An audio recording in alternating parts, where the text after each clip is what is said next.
वाक्यकारं वररुचिं भाष्यकारं पतञ्जलिं पाणिनिं सूत्रकारं च प्रणतोऽस्मि मुनित्रयम्। শুভ সন্ধ্যা। আমরা আজ সমাস নিয়ে চর্চা করব। সমাস বলতেই প্রথমে আমাদের যেই বিষয়ে প্রবেশ করতে হয় সেটি হলো বৃত্তি। তাই প্রথমেই বৃত্তি দিয়ে আমরা সমাসে প্রবেশ করি। প্রথমেই প্রশ্ন হয় বৃত্তি কাকে বলে? বলা হয় পরার্থাভিধানম বৃত্তি। এই যে বৃত্তি শব্দটির বিভিন্ন শাস্ত্রে পারিভাষিক শব্দ। সাহিত্য শাস্ত্রের বৃত্তি শব্দের তাৎপর্য আলাদা, ব্যাকরণে আলাদা, ন্যায়শাস্ত্রে আলাদা। এখানে আমরা ব্যাকরণের দৃষ্টিতে বৃত্তি শব্দ বা বৃত্তি শব্দের অর্থ কি তা বলা হচ্ছে পরার্থাভিধানম বৃত্তি। পরার্থাভিধানম কথাটা যদি আমরা ভাঙি তাহলে পেয়ে যাব পর অর্থ অভিধানম, অর্থাৎ পরের অর্থ যে বলে তাকে কি বলা হয়? তাকেই বৃত্তি বলা হয়। এই বৃত্তি 5 প্রকার: কৃত, তদ্ধিত, সমাস, সনাদ্যন্ত ধাতু এবং একশেষ। এইভাবে টোটাল আমাদের বৃত্তির সংখ্যা কটা? 5টা। সেই 5টা বৃত্তির মধ্যে আমাদের অন্যতম বৃত্তি হচ্ছে সমাস। এখানে এই যে পরার্থাভিধানম বৃত্তি, যে পরের অর্থ যে অভিধান করে বা বলে তাকেই বৃত্তি বলা হয়। এটার একটা উদাহরণ যদি আমরা নিই, যেমন উদাহরণ হচ্ছে রাজপুরুষঃ। উদাহরণ রাজপুরুষঃ, তার লৌকিক বিগ্রহ কি? রাজ্ঞঃ পুরুষঃ। এই যে রাজ্ঞঃ পুরুষঃ এটা আছে, এটাকে যখন সমাস করা হবে তখন সমাসের ফলে আমার কি হবে না রাজপুরুষঃ। তাহলে সমস্ত পদ হচ্ছে রাজপুরুষঃ আর বিগ্রহ হচ্ছে রাজ্ঞঃ পুরুষঃ। এই রাজ্ঞঃ পুরুষঃ এটা বৃত্তি নন, কিন্তু রাজপুরুষঃ এটা বৃত্তি। পার্থক্য কোথায়? পার্থক্য হচ্ছে যে রাজ্ঞঃ পুরুষঃ, রাজ্ঞঃ মানে কি? রাজা। পুরুষঃ মানে কি? লোক। রাজপুরুষঃ মানে কি? রাজার লোক। এবার যদি ভালো করে আমরা খেয়াল করে দেখি রাজ্ঞঃ এখানে কি আছে? রাজন ঘস, অর্থাৎ রাজনের সঙ্গে ষষ্ঠী বিভক্তি আছে দিয়ে রাজ্ঞঃ হয়েছে। তারপরে পুরুষ, এখানে ভালো করে দেখো রাজন শব্দের অর্থ রাজা, ঘস প্রত্যয় মানে ষষ্ঠী বিভক্তি। তার অর্থ কি? তার অর্থ হচ্ছে এর। এই যে বলছি রাজার, এই যে আর এই যে অর্থটা আছে না কার অর্থ? ষষ্ঠীর অর্থ। আর পুরুষ শব্দের কি অর্থ? লোক। তাহলে এখন রাজ্ঞঃ পুরুষঃ এর অর্থ রাজার লোক আমরা পেলাম, কারণ রাজন শব্দের অর্থ রাজা, ষষ্ঠীর অর্থ আর, আর পুরুষের অর্থ লোক। এরপর যখন সমাস হচ্ছে ভালো করে খেয়াল করে দেখো, সমাসের ফলে কি হলো? রাজপুরুষঃ, তার অর্থ রাজার লোক। এখন কি করে এলো? এখানেই হচ্ছে প্রশ্নটা যে রাজপুরুষঃ, এখানে রাজপুরুষ রাজন শব্দ আছে আর পুরুষ শব্দ আছে। রাজন শব্দের অর্থ রাজা, পুরুষ শব্দের অর্থ লোক। ঠিক আছে, রাজা লোক এইরকম অর্থ পাচ্ছে, কিন্তু রাজপুরুষ শব্দের অর্থ রাজার লোক। এটা কিভাবে হয়? কারণ এখানে তো আর এটা প্রতিপাদন করার জন্য যে ষষ্ঠী বিভক্তি সেটা রাজ্ঞঃ পুরুষঃ এখানে ছিল, কিন্তু রাজা পুরুষ এখানে তো নেই। তাহলে তা সত্ত্বেও রাজার লোক, এটা কি করে এই অর্থটা বুঝছি? এই অর্থটা বোঝা যায় বলেই রাজপুরুষকে বৃত্তি বলে। কেন? ভালো করে আরো পরিষ্কার করে দেখো, এখানে আর এই যে অর্থটা, আর অর্থটা কার অর্থ? ষষ্ঠী বিভক্তির অর্থ। তাহলে এই যে এখানে রাজপুরুষ এখানে যে বৃত্তি হয়েছে বা সমাস হয়েছে, এখানে কি ষষ্ঠী বিভক্তি আছে? নেই। তাহলে যেটা নেই তার অর্থ অভিধান করছে, তাহলে অপ্রযুক্ত ষষ্ঠী বিভক্তির অর্থ যে আর, সেটা রাজপুরুষ এই বৃত্তিটা প্রতিপাদন করছে বলেই এর নাম বৃত্তি। কারণ এখানে যে নেই তার অর্থ অভিধান করে, তাহলে পরের অর্থ যে অভিধান করে বা বলে তাকে কি বলা হয়? বৃত্তি বলা হয়। আচ্ছা, সাউন্ডে কি সবার প্রবলেম আছে? না স্যার। আচ্ছা, তাহলে ব্যক্তিগত সমস্যা একটু দেখে নেবে। ওনাকে লেফট করে লেফট হয়ে আবার জয়েন করলে ভালো হতো।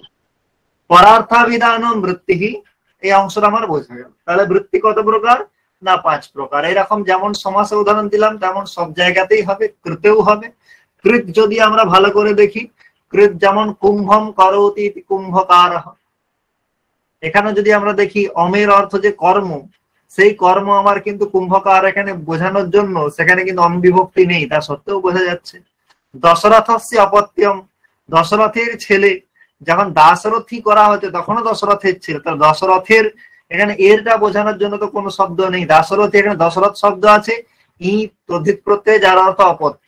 দশরথের এই যে এর অংশটা বোঝাবার জন্য কিন্তু কোনো কিছু নেই, তা সত্ত্বেও ওটা বোঝা যায় বলেই তদ্ধিতকে কি বলা হয়, বৃত্তি বলা হয়। তাহলে যে পরের অর্থ অর্থাৎ অন্য অর্থ, অন্য অর্থ বলতে যার প্রয়োগ নেই, যার প্রয়োগ দেখা যাচ্ছে না, তা সত্ত্বেও তার অর্থ যেখানে বোঝা যায় তখনই তাকে আমার কি বলা হয়, বৃত্তি বলা হয়। সেই বৃত্তি 5 প্রকার। এই বৃত্তি যদি হতে হয় তাহলে সেখানে একটা যোগ্যতা লাগে, কারণ যে কোনো জিনিস পেতে গেলে সবাই সব জায়গায় যোগ্য হয় না। যেমন আমরা যদি মানে MA পড়তে যাই তাহলে সেখানে আমার যোগ্যতা হচ্ছে আমাকে গ্রাজুয়েশন পাস হতে হবে। আমি তো হায়ার সেকেন্ডারি পড়ে MA পড়তে পারবো না, MA পড়ার যোগ্যতা হচ্ছে আমার গ্রাজুয়েশন। এখানেও ঠিক সেরকম বৃত্তি হতে গেলে একটা এলিজিবিলিটি দরকার, একটা ক্রাইটেরিয়া আছে। কি বলা হচ্ছে সেখানে, বলা হচ্ছে সামর্থ্য 2 প্রকার। 2 প্রকার সামর্থ্য দেখা যায়, একটা হচ্ছে ব্যাপেক্ষা সামর্থ্য আর একটা হচ্ছে একার্থীভাব সামর্থ্য। এই 2 প্রকার সামর্থ্য আমাদের ব্যাকরণ শাস্ত্রে আছে বা আমাদের কোনো জায়গায় দেখা যায়, বাক্যে দেখা যায়। সেই দুটি সামর্থ্যের মধ্যে এই একার্থীভাব সামর্থ্য যেটি, এটি যদি থাকে তবেই বৃত্তি হবে, না হলে কিন্তু বৃত্তি হবে না। শুধুমাত্র সমাসের ক্ষেত্রে নয়, যে কোনো বৃত্তির ক্ষেত্রে, সে কৃত হোক, তদ্ধিত হোক, সমাস হোক, সমাধ্যায়ন ধাতু হোক বা একশেষ হোক, এগুলো কি বলা হয়, বৃত্তি বলা হয়, অথবা এগুলোকে পদবিধিও বলা হয়। এখানে দেখো বলাই আছে এদের মধ্যে, অর্থাৎ কৃত, তদ্ধিত, সমাস, সমাধ্যায়ন ধাতু, একশেষ, যে 5 প্রকার বৃত্তি, এটা তখনই হবে যখন ব্যাপেক্ষা সামর্থ্য এবং একার্থীভাব সামর্থ্যের মধ্যে একার্থীভাব সামর্থ্য যদি থাকে তবেই বৃত্তি অর্থাৎ পদবিধি হবে, অন্যথা নয়। কৃত, তদ্ধিত, সমাস, সমাধ্যায়ন ধাতু এবং একশেষ, এগুলোকে পদবিধি বলা হয়। যে কেন বলা হচ্ছে পদবিধি, তার কারণ এখানে পদ নিয়ে কাজ হয়। ভালো করে দেখো, সমাস কার হয়, রাজ্ঞেহ পুরুষঃ, রাজ্ঞেহ আলাদা পদ, পুরুষঃ আলাদা পদ। তদ্ধিত দশরথস্য অপত্যম, দশরথস্য আলাদা পদ, অপত্যম আলাদা পদ। তাই এখানে পদ নিয়ে বিধি বলে, কাজ বলে, তার জন্য এগুলোকে পদবিধি বলা হয়। আর বর্ণবিধি আমাদের ব্যাকরণে আছে, যেটাকে আমরা বলি সন্ধি।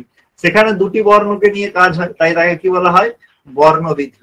আর এখানে পদ নিয়ে কাজ হয়, তাই বৃত্তিগুলোকে বলা হয় পদবিধি। এই পদবিধিগুলি তখনই হবে যখন সেখানে কি থাকবে, একার্থীভাব সামর্থ্য থাকবে। অর্থাৎ যে কোনো বৃত্তি হতে গেলে সেখানে অবশ্যই একার্থীভাব সামর্থ্য থাকতে হবে। এখন প্রশ্ন, একার্থীভাব সামর্থ্য মানে কি? একার্থীভাব সামর্থ্য মানে হচ্ছে এক অর্থ, মানে একটাই অর্থ। তাহলে একার্থী ভাব মানে একটা অর্থ হয়ে যাওয়া। যেমন একটা কথা আছে, শুক্লি ভাব। শুক্লি ভাব মানে কি, যেটা অশুক্ল ছিল, মানে যেটা সাদা ছিল না, সেটা যদি সাদা হয়ে যায় তখন তাকে কি বলা হয়, শুক্লি ভাব। তাহলে যখন এক অর্থ ছিল না, দুটো আলাদা আলাদা অর্থ ছিল, কিন্তু যখন টোটাল একটা অর্থ হয়ে যায় তখন তাকে বলা হয় একার্থী ভাব। এই একার্থী ভাব জিনিসটা কি, ভালো করে যদি আমরা খেয়াল করে দেখি, আমরা যদি বৃত্তির উদাহরণ নিই, রাজ্ঞেহ পুরুষঃ, একটু আগে নিলাম, রাজ্ঞেহ পুরুষঃ, সমাসের পরে বা বৃত্তির পরে আমার কি হয়, রাজ পুরুষঃ। এই যে রাজ্ঞেহ পুরুষঃ, এখানে রাজন শব্দের অর্থ রাজা, ঘষের অর্থ সম্বন্ধ বা এর, আর পুরুষের অর্থ লোক। তাহলে রাজার লোক হলো। কিন্তু যখনই সমাস হয়ে গেল রাজপুরুষঃ, এখানে রাজপুরুষঃ এই গোটাটার অর্থ হচ্ছে রাজার লোক। ওইটা না রাজন শব্দের অর্থ, না পুরুষ শব্দের অর্থ, টোটালটার অর্থ হচ্ছে রাজার লোক। এবং এটাকেই বলা হয় একার্থী ভাব। মানে টোটাল যে অর্থটা, সেটা প্রতিপাদন করার ক্ষমতা থাকতে হবে, তবেই সেখানে কি হবে, বৃত্তি হবে। যদি একার্থী ভাব না থাকে, অর্থাৎ দেখা যায় বিগ্রহ বাক্য বা ব্যাস বাক্য আলাদা অর্থ প্রতিপাদন করছে, আর বৃত্তি হওয়ার পরে সেটা আলাদা অর্থ প্রতিপাদন করছে, তখন কিন্তু সেখানে কি হবে না, বৃত্তি হবে। অর্থাৎ একার্থী ভাব সামর্থ্য থাকতে হবে। একার্থী ভাব সামর্থ্য মানে কি, না যেখানে একটাই অর্থ হয়ে যায়, মানে সেখানে পৃথক পৃথক থাকে না। একটা উদাহরণ নেব, যেমন আমাদের মুখে যদি চিনি ফেলা হয় তাহলে দেখবো চিনির টেস্ট মিষ্টি। যদি লেবু হয় তাহলে সেখানে দেখবো লেবুর টক। নুন দেয়া হলে নোনতা, জল দেয়া হলে আপাতত সেরকম অর্থে কোনো স্বাদ পাবো না। তাহলে সবগুলো আলাদা আলাদা স্বাদ আছে। যখন এই চারটেকে মিক্সড করে দেওয়া হবে তখন সেটা কি হয়ে যায়, শরবত হয়ে যায়। সেই শরবতে নুন, চিনি, লেবু, জল সবগুলো উপাদান থাকলেও সেখানে কিন্তু প্রতিটার আলাদা করে সত্তার উপলব্ধি করা যায় না। অর্থাৎ আমি এক ঘট শরবত খেয়ে আমি বলতে পারি না এইটা লেবুর টেস্ট, এটা চিনির টেস্ট, এটা নুনের টেস্ট, কারণ সেখানে আলাদা করে কিছু থাকে না। টোটালটার যেমন একটাই স্বাদ হয়, ঠিক সেরকম বৃত্তি তখনই হবে যখন টোটালটা মিলে একটা অর্থ প্রতিপাদন করবে। অর্থাৎ রাজ্ঞেহ পুরুষঃ, এই যে বৃত্তি হলো রাজপুরুষঃ, এই রাজপুরুষের অর্থ রাজার লোক। এখানে রাজাটা রাজন থেকে এলো, লোকটা পুরুষ থেকে এলো, এটা শুধু বোঝাবার জন্য ব্যবহার করা হয়, কিন্তু শাস্ত্রীয় দৃষ্টিতে টোটালের অর্থ হচ্ছে এটা। রাজন শব্দের ওখানে আলাদা কোনো অর্থ নেই, পুরুষ শব্দের আলাদা করে কোনো অর্থ নেই। রাজা পুরুষ পুরোটারই একটাই অর্থ, রাজার লোক। এটা এই অংশের ওটা এই অংশের বলা যাবে না। তাই একার্থী ভাব সামর্থ্য যদি থাকে তবেই সেখানে বৃত্তি অর্থাৎ পদবিধি হবে। পদবিধি বলতে পাঁচটা, কৃত, তদ্ধিত, সমাস, সনাদ্যন্ত, ধাতু এবং একশেষ। তাহলে এখানে প্রশ্ন হতে পারে বৃত্তি হতে গেলে কোন সামর্থ্যের প্রয়োজন, ব্যাপেক্ষা সামর্থ্যের, একার্থী ভাব সামর্থ্যের, উভয়ের, অথবা সামর্থ্যের প্রয়োজনই নেই, তখন বলতে হবে একার্থী ভাব সামর্থ্যের। বৃত্তি কত প্রকার, 2 প্রকার, 4 প্রকার, 6 প্রকার, 3 প্রকার, তখন বলতে হবে বৃত্তি 5 প্রকার। বৃত্তি কাকে বলে না, পরার্থাভিধান বৃত্তি। তাহলে আমরা বৃত্তি সম্বন্ধে আমরা একটা ধারণা পেলাম।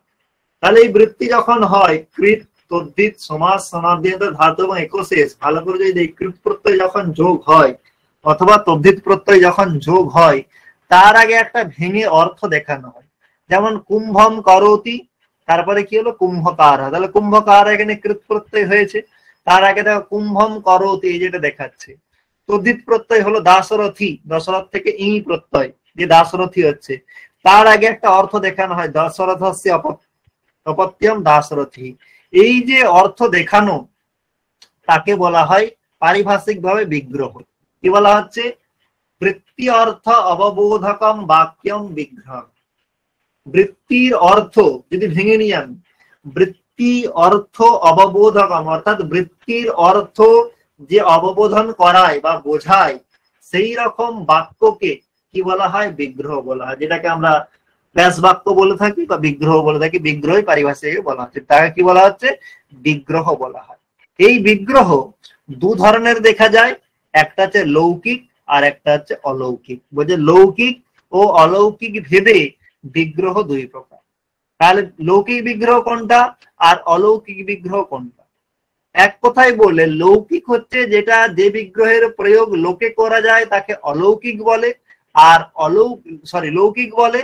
আর যার প্রয়োগ লোকে করা যায় না, অর্থাৎ যার প্রয়োগ শুধু শাস্ত্রেই হয়, তাকে কি বলা হয়, অলৌকিক।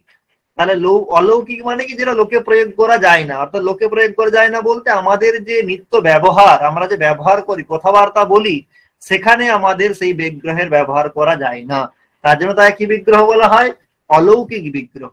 আর লৌকিক বিগ্রহ কোনটা, যেটা লোকেও যেটা প্রয়োগ করা যায়। সেখানে মানে তার ডেফিনেশন দেওয়া হচ্ছে, পরিভাষা দেওয়া হচ্ছে, বলে পরিনিষ্ঠিতত্বাৎ সাধুহু লৌকিকঃ। পরিনিষ্ঠিত মানে যেটা একদম সব রূপসিদ্ধি টুপসিদ্ধি হয়ে গেছে, একদম শাস্ত্র কার্য যেখানে সম্পন্ন হয়ে গেছে, সেখানে আর কোনো শাস্ত্রীয় কার্য আর বাকি নেই। যদি আমরা একটা উদাহরণ নিই, যেমন হচ্ছে তরকারি বা সবজি আমরা যে রান্না করলাম, সে রান্না করার সময় প্রথমে রান্না করার শুরুতে যে সবজিগুলো আমরা কেটে সাজিয়ে রাখছি, ধরে নেওয়া যাক পটলের ঝোল হবে, তার আগে আলু পটল সমস্ত কিছু ছাড়িয়ে রেডি করে যখন ধুয়ে রাখলাম, এটা হচ্ছে অলৌকিক বিগ্রহ। তারপরে যখন একদম পুরো রান্না শেষ হয়ে গেল তখন আলু পটল সবকিছু আছে, কিন্তু সেটা পরিনিষ্ঠিত হয়ে গেছে, নিষ্পন্ন হয়ে গেছে, ওটাকে কি করা যাবে, ভোজন করা যাবে। তাহলে যেটা একদম প্রয়োগ করার যোগ্য বা ভোজনের যোগ্য সেটা হচ্ছে লৌকিক। আর কি বলা হচ্ছে, প্রয়োগ অনর্হ অসাধু অলৌকিক। প্রয়োগের অনর্হ, যেটা লোকে প্রয়োগ করা যায় না এবং সেটা কি অসাধু। অসাধু কেন, তাহলে অসাধু বলে ব্যাকরণে কি অসাধু হবে, অসাধু বলতে লোকে অসাধু, অর্থাৎ লোকে তার প্রয়োগ করা যায় না, তাকে কি বলা হয়, অলৌকিক বলা হয়। আমরা যেমন যদি দেখি আলু পটল যে কেটে রাখা হয়েছে, সেগুলো কিন্তু আমরা ডিরেক্ট খেতে পারবো না, তাই সেটা আমাদের দৃষ্টিতে অসাধু, তাই ওটা হচ্ছে অলৌকিক। তাহলে এইভাবে যখন শাস্ত্রীয় কার্যের জন্য যে বিগ্রহ করা হয় তাকে অলৌকিক বলে এক কথায়, আর যেটা লোকে ব্যবহার করার জন্য যে বিগ্রহ বা লোকে অর্থ বোঝানোর জন্য যে বিগ্রহের ব্যবহার করা হয় তাকে বলা হয় লৌকিক বিগ্রহ। সেখানে পারিভাষিক ভাবে বলা হলো পরিনিষ্ঠিতত্বাৎ সাধু লৌকিকঃ, আর প্রয়োগ অনর্হ, প্রয়োগের অযোগ্য। কোথায়? লোকে প্রয়োগের অযোগ্য, শাস্ত্রে নয়, ব্যাকরণ শাস্ত্রে নয়। প্রয়োগ অনর্হ, প্রয়োগের অযোগ্য। অসাধু, লোকে যেটা অসাধু, লোকে যেটা প্রয়োগ করা যায় না, তাকে কি বলা হচ্ছে? অলৌকিক। উদাহরণ কি দেওয়া হচ্ছে? যথা রাজ্ঞঃ পুরুষঃ, যথা রাজ্ঞঃ, রাজা পুরুষঃ সমাস, তার বিগ্রহ কি? রাজ্ঞঃ পুরুষঃ। লোকে আমি রাজা পুরুষ এরকম ব্যবহার করতে পারি, রাজ্ঞঃ পুরুষঃ এরকমও বলতে পারি। তার অলৌকিক বিগ্রহ কি? অলৌকিক বিগ্রহ হচ্ছে রাজন ঘষ পুরুষা সু। অলৌকিক বিগ্রহ ভেঙে পাওয়া যায়। রাজ্ঞঃ এখানে কি আছে? রাজন শব্দের ষষ্ঠীর এক বচন, রাজন শব্দ প্রত্যয়টা কি আছে? ঘষ প্রত্যয়। পুরুষ এখানে কি আছে? পুরুষ শব্দের প্রথম আর এক বচন, তাই পুরুষ শব্দ সু। এই যে বিগ্রহটা, এটা শুধুমাত্র শাস্ত্রীয় মানে কাজে ব্যবহার করে, রূপসিদ্ধি দেখানোর জন্য ব্যাকরণেই লাগে। লোকে কিন্তু আমি এরকম ব্যবহার করতে পারবো না। আমি যদি লোকে যেমন শাস্ত্রে যেমন আমাদের যে প্রয়োগ বা লোকে যে প্রয়োগ, যে রাজ্ঞঃ পুরুষম আনয়, রাজার যে লোক তাকে নিয়ে এসো, আমি কিন্তু এরকম প্রয়োগ করতে পারবো না। রাজন ঘষ পুরুষ আং নয় লোট মধ্যম পুরুষ এক বচন, এইরকম ধরনের প্রয়োগ কিন্তু আমি করতে পারবো না। অথবা শিব, এই ধরনের প্রয়োগ কিন্তু করা যাবে না, তার কারণ সেটা অলৌকিক, সেটা শাস্ত্রেই করা যায়, লোকে করা যায় না, তার জন্য বলছে এটা অলৌকিক। তারপরে কি আসছে?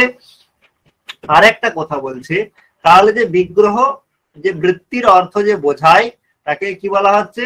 না, তাকেই বিগ্রহ বলা। সেই বিগ্রহ ক প্রকার বলা হলো? দুই প্রকার, একটা লৌকিক আর একটা অলৌকিক। যেটা পরিনিষ্ঠিত এবং সাধু লোকে প্রয়োগ করা যায় তাকে লৌকিক, আর যেটা প্রয়োগের অযোগ্য লোকে এবং যেটা লোকে অসাধু তাকে বলা হলো অলৌকিক। এরপরে আসছে নিত্য সমাস। আসছে নিত্য সমাস। এই ব্যাকরণে সমাস দু ধরনের দেখা যায়, একটা হচ্ছে নিত্য সমাস আর একটা হচ্ছে অনিত্য সমাস। অনিত্য সমাস বলতে এক কথায় কি? অনিত্য সমাস বলতে কনফিউশন হতে পারে। অনিত্য সমাস মানে আর কিছু নয়, যার বিগ্রহেরও প্রয়োগ লোকে করা যায় এবং যার সমাসের প্রয়োগও লোকে করা যায়। যেমন রাজ্ঞঃ পুরুষঃ এরকম ব্যবহার আমরা করতে পারি, রাজ পুরুষঃ এরকম ব্যবহার করতে পারি। তখন তাকে বলা হয় অনিত্য সমাস, মানে যেখানে সমাসটা বিকল্পে হয়, হতেও পারে নাও পারে, সমাস করলেও কোনো সমস্যা নেই, না করলেও কোনো সমস্যা নেই। আর নিত্য সমাস মানে যেখানে সমাস করতেই হবে, সমাস না করলে সেই ঠিক ঠিক অর্থটা আমরা পাবো না। অর্থাৎ তার যেটা বিগ্রহ, সেই বিগ্রহের আমরা যদি লোকে প্রয়োগ না করতে পারি তখন তাকে কি বলা হবে? নিত্য সমাস। যেমন এখানে দুটো কন্ডিশন, দুটো নিত্য সমাসের ডেফিনেশন দিয়েছে। প্রথম বলেছে অবিগ্রহ নিত্য সমাস। অবিগ্রহ, অবিগ্রহ মানে কি? যার বিগ্রহ নেই। তাহলে যার বিগ্রহ নেই মানে কি? বিগ্রহ নেই, সেই রকম বিগ্রহ নেই নয়, মানে যার বিগ্রহ করতে পারি আমরা, কিন্তু সেই বিগ্রহ করলেও আমাদের যে ইষ্ট অর্থ, সেই ইষ্ট অর্থের প্রাপ্তি হবে না, তাই সেখানে কি বলা হচ্ছে? বিগ্রহ নেই, তাকে কি বলা হয়? নিত্য সমাস। যথা কৃষ্ণ সর্প, কৃষ্ণ সর্প। ভালো করে দেখো এখানে কেন বিগ্রহ নেই বললো কেন? এই যে কৃষ্ণ সর্প, যেমন নীলম উৎপলম নীলোৎপলম হয়, তেমনি কৃষ্ণ সর্প কৃষ্ণ সর্প, এখানে কর্মধারায় সমাস তো হতেই পারে, তাহলে হঠাৎ করে এখানে নিত্য সমাস কেন বলতে গেল? এখানে এইটার জন্যই বলা হয়েছে, তার কারণ বিগ্রহের লক্ষণ কি না? বৃত্তির অর্থ যে বোঝায়, অর্থাৎ বৃত্তি হয়ে যাওয়ার পরে সেটা কৃত হোক, তদ্ধিত হোক বা সমাস হয়ে যাওয়ার পরে যে অর্থ, সেই অর্থটাই যে বোঝাবে তাকেই কি বলা হয়? বিগ্রহ বলা হবে। এখন ভালো করে দেখো, কৃষ্ণ সর্প মানে এক কথায় যেটাকে কেউটে সাপ বলা হয়। কি বলা হয়? কেউটে সাপ। একটা সাপের প্রজাতি বিশেষকে বোঝানো হয়, সবকে নয়। যদি আমি কৃষ্ণ সর্প এরকম যদি ভেঙে দিই, কৃষ্ণ সর্প মানে কি? কালো সাপ, তার মানে যে যে সাপের রং কালো তারা সবাই কৃষ্ণ সর্প হয়ে যাবে। কিন্তু কৃষ্ণ সর্প এই যে বৃত্তির দ্বারা যাকে বোঝানো হচ্ছে সেটা তো একটা সাপের প্রজাতি বিশেষ, বাদ বাকি কালো সাপগুলো কিন্তু বোঝাচ্ছে না। তাহলে এখানে যদি বিগ্রহ করা হয় তাহলে কিন্তু বৃত্তির যে অর্থ সেই অর্থ কিন্তু বোঝাবে না, অন্য অর্থই বোঝাবে। তার জন্য বলা হচ্ছে অবিগ্রহ, যার বিগ্রহ নেই, অর্থাৎ যার বিগ্রহ করা সম্ভব নয় তাকে বলা হয় নিত্য সমাস। আরেকটা কি বলা হচ্ছে?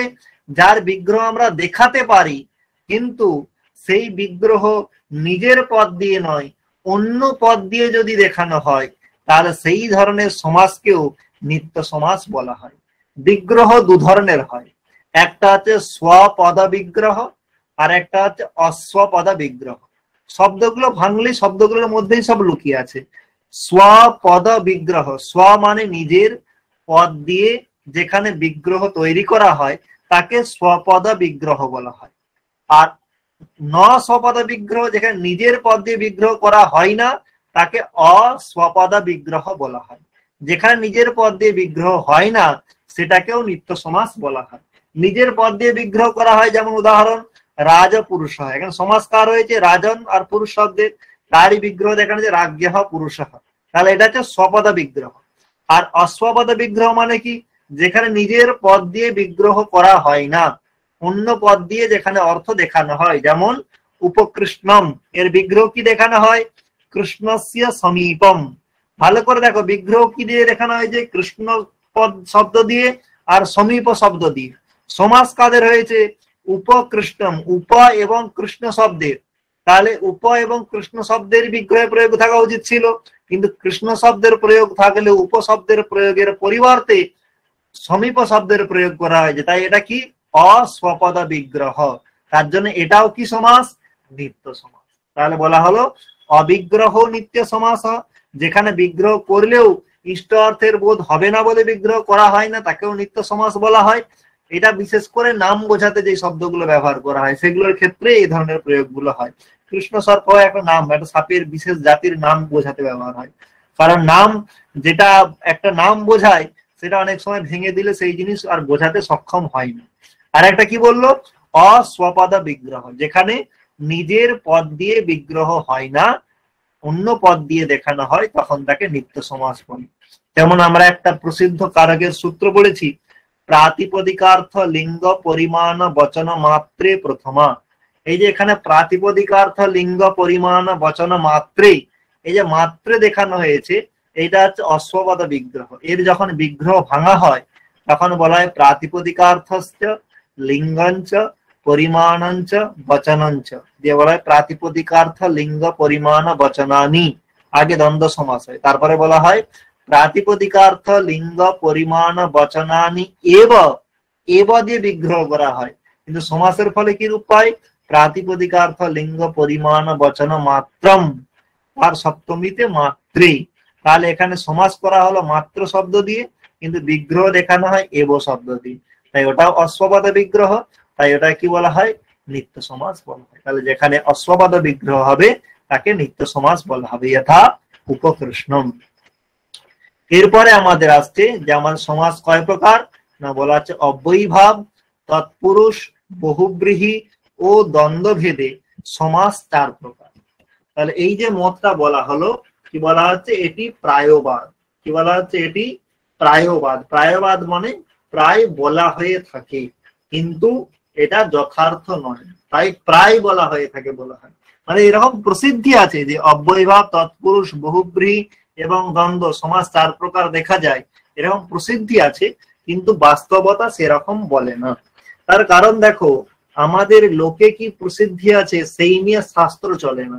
শাস্ত্র হচ্ছে যেখানে এমন কিছু বলা হবে যেখানে কোনো দোষ থাকবে না, অব্যাপ্তি, অতিব্যাপ্তি এবং অসম্ভব, আমরা 3টি জানি দোষ আছে, সেই কোনো প্রকার দোষ থাকবে না সেই রকম তত্ত্ব প্রতিপাদন করাই শাস্ত্রের উদ্দেশ্য। তাহলে অব্যয়ীভাব, তৎপুরুষ, বহুব্রীহি, দ্বন্দ্ব সমাস 4 প্রকার, এটা যে বলা হয় এটা কথার কথা, কিন্তু একদম যদি আমরা চুলচেরা বিশ্লেষণ করি তখন কিন্তু এটা যথার্থ হবে না।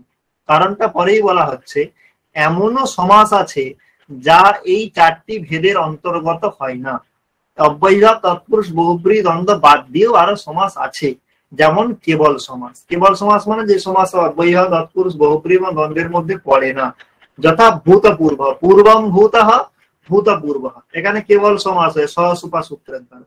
তাহলে এখানে কিন্তু অব্যয়ীভাব, তৎপুরুষ, বহুব্রীহি 4 প্রকার যদি বলা হয় তাহলে কেবল সমাস কোথায় যাবে, তার মানে 4 প্রকারটা কথার কথা, এটা একদম ঠিকঠাক কথাবার্তা নয়। তাহলে এখানে একটা প্রশ্ন আসতে পারে, আচ্ছা তুমি শুধু কেবল সমাসের কোথায় কেন বললে, তাছাড়াও তো আরো সমাস আছে, যেমন কর্মধারায় সমাস, দ্বিগু সমাস, তাহলে সেগুলো তো আছে। তখন বলা যায় দেখো, কর্মধারায় আর দ্বিগু আলাদা সমাস নয়। কেন কারণ কর্মধারায় আর দিগু তৎপুরুষের মধ্যেই চলে যায়, ওগুলো তৎপুরুষই। তৎপুরুষের মধ্যে কিছু বৈশিষ্ট্য থাকলে তাকে কর্মধারায় বলা হয়, আবার অন্য কিছু বৈশিষ্ট্য থাকলে তাকে দিগু বলা হয়। কখন কর্মধারায় বলা হয়? বলা হচ্ছে তৎপুরুষ বিশেষ কর্মধারায়, তৎপুরুষ বিশেষ কর্মধারায়, তৎপুরুষেরই একটা অংশ কর্মধারায়। যেখানে দুটোর বিভক্তি সমান থাকে সেইখানে যে তৎপুরুষ হয় তখন তাকে কর্মধারায় বলা হয়। তৎপুরুষ সমানাধিকরণ কর্মধারায়, যে তৎপুরুষে যেগুলো সমানাধিকরণ অর্থাৎ সমান বিভক্তি থাকে তাকে কি বলা হয়? কর্মধারায় বলা হয়। যেমন নীলম উৎপলম, নীলম প্রথমার এক বচন, উৎপলম প্রথমার তাই নীলোৎপলম। এই যে এখানে কি হলো? কর্মধারায় সমাস হলো। এইরকম যেখানে যেখানে একই বিভক্তি থাকবে সেখানে সেখানে যে সমাসটা তৎপুরুষটা হয় তাকে কর্মধারায় বলা হয়। তারপরে কি বলা হচ্ছে? সংখ্যা পূর্ব দ্বিগুহু, সেই কর্মধারের মধ্যেই যাদের আবার পূর্বে সংখ্যা থাকবে তাকে আবার আমি কি বলবো? দিগু বলবো। তাহলে এই দিগু আর কর্মধারয় তৎপুরুষেরই অবান্তর ভেদ, আলাদা কোনো ভেদ নয়। তাই কর্মধারায় আর দিগু স্বীকার করা হয়নি বলে যে ওই ভেদরা ভুল, এটা কিন্তু নয়। ওখানে কেবল সমাসের গ্রহণ করা হয়নি বলে বলা হয়। এই যে মতটা, এই মতটা নিয়ে এই চার প্রকার, এটা প্রাচীন বৈযাকরণরা বলে থাকেন, এবং এই মতটা যথার্থ নয় বলেই নবীনরা সমাজকে একটি অন্য দৃষ্টিতে ভাগ করেছেন। সেটা নিয়ে আমরা একটু পরেই আসছি। তার আগে বলে নেওয়া হচ্ছে যে অনেক পদের সমাস দ্বন্দ্ব এবং বহুব্রীহিতেই হয় বা বহুব্রীহিতেই দেখা যায়। অর্থাৎ আমরা যদি দেখি কোথাও দুটি পদের সমাস হয়, কোথাও তিনটি, কোথাও চারটি, তাহলে দুটি হলে ঠিক আছে, তিনটি হলেই তখন অনেক হয়ে যাবে। তাহলে সেখানে তিনটি বা চারটি এই ধরনের সমাস কোন সমাস দেখায়? সবেতেই হয়? বলছে না, অনেক পদের সমাস অর্থাৎ দুইয়ের বেশি পদের সমাস দ্বন্দ্বতে হয় এবং বহুব্রীহিতে হয়। তৎপুরুষে হয় না, তৎপুরুষের ক্ষেত্র বিশেষেই অনেক পদের সমাস হয়। একদম একটা দুটো ক্ষেত্র আছে যেখানেই শুধুমাত্র অনেক পদের হয়, যেমন কালা, কালাহা পরিমাণিনা, গৃহজাতঃ, এই ধরনের যে প্রয়োগ সেইখানেই, অথবা তোমার পঞ্চগবম আরেকটা প্রয়োগ আছে ওখানে, এই ধরনের যে দিগু যে আছে ওখানে অনেক জায়গায় কি করা হয়? পঞ্চগাব প্রিয়, এই ধরনের যে প্রয়োগ, সেই ধরনের প্রয়োগেই দেখা যায় অনেক পদের প্রয়োগ হয়, সচরাচর হয় না। তৎপুরুষে একদম স্পেশাল, শুধুমাত্র দ্বন্দ্ব এবং বহুব্রীহিতেই অনেক পদের জেনারেলি প্রয়োগ হয়, আর অব্যয়ী ভাবে তো হয়ই না। অব্যয়ী ভাবে সবসময় দুটো পদেরই হয়।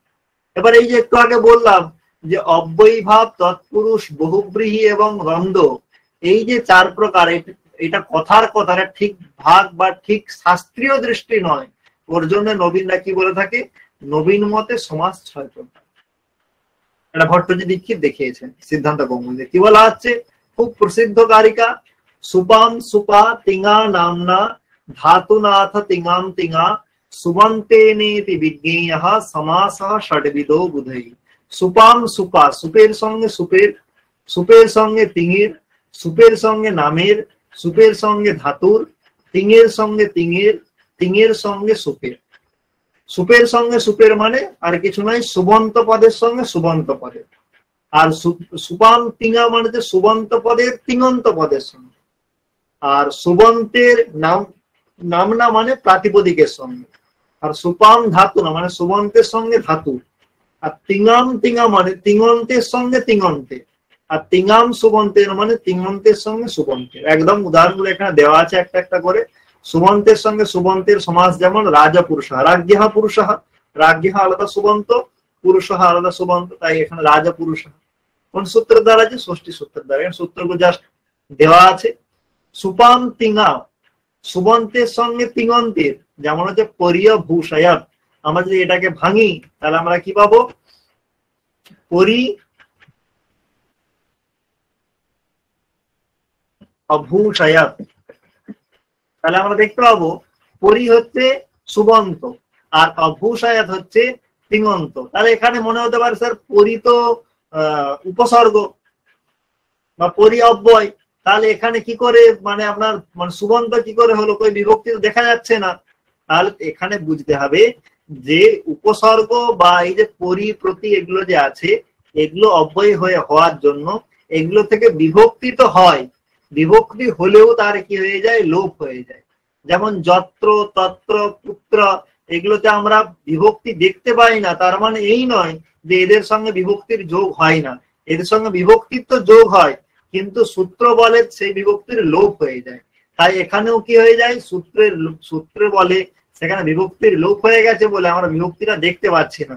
কিন্তু পরি এখানেও কি আছে, সুবন্ত সুবিভক্তি আছে, তাই পরি হচ্ছে একটি সুবন্ত পদ, তার সঙ্গে অভূষয়ত, অভূষয়ত হচ্ছে ভূষয়তি, তার লং লকারে অভূষয়ত, তাহলে এখানে সুবন্তের সঙ্গে তিঙন্তের সমাস হয়েছে। কোন সূত্রের দ্বারা, সহসুপা।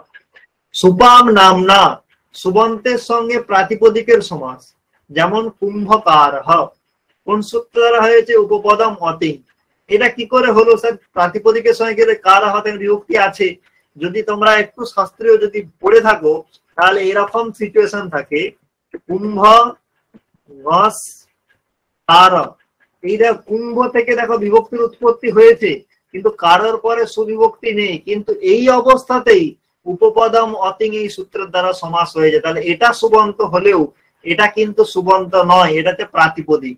তাই এটা কিসের জন্য বলা যায়, সুবন্তের সঙ্গে নামনা, নামনা মানে প্রাতিপদিক, আর নাম, প্রাতিপদিক, শব্দ, এগুলো হচ্ছে পর্যায়বাচী শব্দ। সংস্কৃতে শব্দ মানে কিন্তু পদ নয়, শব্দ মানে হচ্ছে বিভক্তি শূন্য, যেটা মানে প্রাতিপদিককেই শব্দ বলে ব্যাকরণে। ঠিক আছে, ব্যাকরণে পদকে কিন্তু শব্দ বলা হয় না, বিভক্তি যুক্তকে পদ বলা হয়। শুধু শব্দ কাকে বলা হয়, শুধু শব্দ বিশেষ করে ব্যাকরণে প্রাতিপদিককে শব্দ বলা হয়। তাই শব্দ, প্রাতিপদিক, নাম, এগুলো হচ্ছে পর্যায়বাচী শব্দ। তাহলে সুপাম নামনা, সুবন্তের সঙ্গে প্রাতিপদিকের সমাস। সুপাম ধাতুনা, সুবন্তের সঙ্গে কার হয়, ধাতুর, যেমন কটপ্রুহু, কটপ্রুহু এখানে আসলে কি আছে, কটম প্রবতে, এখানে সমাস করে গিয়েছে কটপ্রুহু, কটম কট শব্দের সঙ্গে প্রু ধাতু, তার সমাস হয়েছে, দিয়ে কি হয়েছে, কটপ্রুহু। এটা কোন সূত্রের দ্বারা হলো, এটা সূত্রের দ্বারা নয়, বার্তিকের দ্বারা হয়েছে। বার্তিক যে কি বচি প্রচ্ছ আয়তস্তু কটপ্রু জু শ্রীনাম দীর্ঘ অসম্প্রসারণম, যে কটপ্রু আছে নিপাত, সেই কটপ্রু দীর্ঘ, তাহলে হস্য দীর্ঘ করে দিলে এই যে কটপ্রু, তাহলে বার্তিকের দ্বারা এখানে সুবন্তের সঙ্গে কটম, এই সুবন্তের সঙ্গে প্রু ধাতুর সমাস হয়েছে, এর রূপ হয়েছে কটপ্রু। তারপরে পঞ্চম কি, তিঙাম তিঙা, তিঙন্তের সঙ্গে তিঙন্তের, যেমন পিবত খাদত ইত্যেবং সততম যত্র অভিধীয়তে সা, একটা অনুষ্ঠান বলছে সততম যত্র, সব সময় যেখানে অভিধীয়তে বলা হয় তাকে কি বলা হয়, পিবত খাদতা। যেমন কোন অনুষ্ঠান বাড়িতে যখন খাওয়া দাওয়া কেউ করে তখন বলে, আরে খাও, ভালো করে জুস খাও, অথবা ফলের রস খাও, বা মিষ্টি খাও, শরবত খাও, অথবা খাবার খাও, লজ্জা করো না, বলা বারবার যেখানে বলা হয় পিবত খাদত, সেই রকম জায়গায় কি বলা হয়, পিবত খাদতা।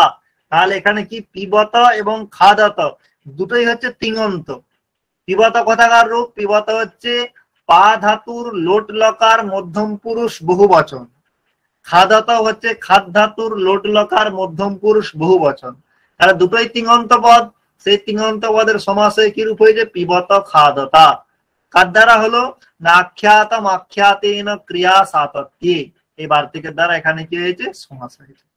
তিঙন্তের সঙ্গে সুবন্তের সমাস, কৃন্ত বিচক্ষণ ইতি ইয়াস্যাম ক্রিয়ায়াম সা, তাহলে কৃন্ত বিচক্ষণা, এখানে কৃন্ত হচ্ছে লোট লকার মধ্যম পুরুষ এক বচনের তিঙন্তের রূপ, আর বিচক্ষণ হচ্ছে সুবন্ত সম্বোধন, তাহলে সেই রকম তাই কি বলা হচ্ছে, কৃন্ত বিচক্ষণা। তাহলে এখানে তিঙন্তের সঙ্গে বিচক্ষণ সুবন্তের সমাস হয়েছে, তাই এখানে কার দ্বারা হয়েছে, এহিডাদয় অন্য পদার্থে, এই বার্তিকের দ্বারা হয়েছে। তাহলে এখানে আমরা দেখতে পাচ্ছি যে তিঙন্তের সঙ্গে সুবন্তের হয়েছে। এখান থেকে কি হয় প্রশ্ন আসতে পারে, কৃন্ত বিচক্ষণা এখানে কি ধরনের সমাস নবীনদের মতে, তিঙের সঙ্গে তিঙের, তিঙের সঙ্গে সুপের, অথবা তিঙের সঙ্গে ধাতুর, অথবা সুপের সঙ্গে ধাতুর, এরকম করে একটা চারটে অপশন দিয়ে দেবে, তখন তোমাকে ঠিক অপশনটা চুজ করতে হবে। তাহলে আমরা দেখতে পেলাম প্রাচীনদের মতে সমাস 4 প্রকার, সেখানে দোষ থাকায় নবীনরা সমাসকে অন্যভাবে দেখিয়েছে, যে সমাস ওইভাবে নয়, সমাস 6 প্রকার। এটা শাস্ত্রীয় প্রক্রিয়া মতে যদি পুঙ্খানুপুঙ্খ ভাবে বা চুলচেরা বিশ্লেষণের মাধ্যমে যায় তাহলে ওই 4 প্রকার হচ্ছে না, তাই শাস্ত্রীয় মতে দেখানো হয়েছে। তা সত্ত্বেও অব্যয়ভাব, তৎপুরুষ, বহুব্রী, দ্বন্দ্ব এইভাবেই কিন্তু আমাদের প্রসিদ্ধ যে ভেদগুলো দেখবে অব্যয়ভাব পড়ানো হচ্ছে, তৎপুরুষ পড়ানো হয়েছে, বহুব্রী পড়ানো হবে, দ্বন্দ্ব পড়ানো হবে, এইভাবেই কিন্তু ভাগগুলো করা আছে, অথবা চ্যাপ্টার ভাগ এইভাবেই করা আছে। তা সত্ত্বেও শুধুমাত্র শাস্ত্রের চুলচেরা বিশ্লেষণের জন্য এই বিশ্লেষণটা দেখানো হলো। তা সত্ত্বেও প্রসিদ্ধি অনুসারে এইভাবেই কিন্তু সমস্ত শাস্ত্রে বর্ণিত আছে, কিন্তু শাস্ত্রীয় যেখানে দেখাতে হবে যাতে কোনো ভুল না থাকে, সূক্ষ্ম দৃষ্টি দেখাতে হবে, তার জন্য এই দৃষ্টিটা। তাই এরপর আমরা প্রবেশ করে যাব কোথায়, তাহলে আমরা সমাজ নয় একদম বৃত্তি থেকে শুরু করে আমাদের যে প্রাথমিক যে ধারণা সেই জায়গাটা আমরা শেষ করব। এরপরে আমরা প্রবেশ করব কোথায়, 5টা বৃত্তির মধ্যে অন্যতম যে বৃত্তি সমাজ, সেখানে প্রবেশ করব। তাহলে আমরা প্রথমেই চলে আসছি যে সমাজ কাকে বলে। হ্যালো স্যার, স্যার বলছি বার্তিকগুলো মুখস্থ করতে হবে? এই যে বার্তিকগুলো দেওয়া আছে, হ্যাঁ হ্যাঁ অবশ্যই করতে পারলে তো খুবই ভালো, কারণ এগুলো হচ্ছে রেয়ার জায়গা, ঠিক আছে। মানে এই যে বিশেষ করে এই যে সুপাম ধাতুনা থেকে আমি এই যে 3টে জায়গা দেখালাম, এই 3টে খুবই রেয়ার। এটা সহজে হয়তো পরীক্ষাতে তোমাদের এসএসসি তে বার্তিক গুলো না আসলেও অনেক সময় ইন্টারভিউতে জিজ্ঞাসা করতে পারে। এবং এই যে কারিকাটা আছে, এর কারিকার ব্যাখ্যা অনেক জায়গাতেই কারিকা ব্যাখ্যা সিলেবাসে থাকে, তাই এটা একদম বেসিক কোয়েশ্চেন। তাই পরীক্ষার জন্য বার্তিক না লাগলেও যারা ইন্টারভিউর জন্য যাবে তাদের জন্য কিন্তু অবশ্যই লাগবে। তাই সেই আশা না করে তোমরা মুখস্থ করে নেবে, কারণ এটা খুবই ইম্পর্টেন্ট জায়গা, ঠিক আছে। স্যার বলছি স্যার, হ্যাঁ স্যার বলছি তিঙাং সুপাটা আরেকবার একটুখানি বলুন। তিঙন্তের সঙ্গে তিঙন্তের পিবত খাদত, পিবন্ত তিঙন্ত পদ, লোট লকার মধ্যম পুরুষ এক বচন, খাদত লোট লকার মধ্যম পুরুষ, দুটোই তিঙন্ত পদ, তিং আছে তো, এটা তো শব্দরূপ নয়, তিং মানে ধাতু রূপ এগুলো। তাহলে এখানে তিঙের সঙ্গে তিঙেরই সমাস হয়েছে, তার জন্য তিঙের সঙ্গে তিঙের বলে বিবত খাদতা। আর তিঙের সঙ্গে সুবন্তের কৃন্ত বিচক্ষণা, কৃন্ত হচ্ছে তিঙের রূপ, আর বিচক্ষণ হচ্ছে সুবন্ত। বিচক্ষণ হচ্ছে বিচক্ষণ শব্দের সম্বোধনের এক বচনে, মানে সম্বোধনও প্রথমা হয়, যেমন রাম সম্বোধনে মানে বিসর্গ কি হয়, হয় না। তাহলে কৃন্ত বিচক্ষণ, তাহলে কৃন্ত হচ্ছে তিঙন্ত, লোট লকার মধ্যম পুরুষ এক বচন, আর বিচক্ষণ হচ্ছে সম্বোধনের এক বচন। বেশ।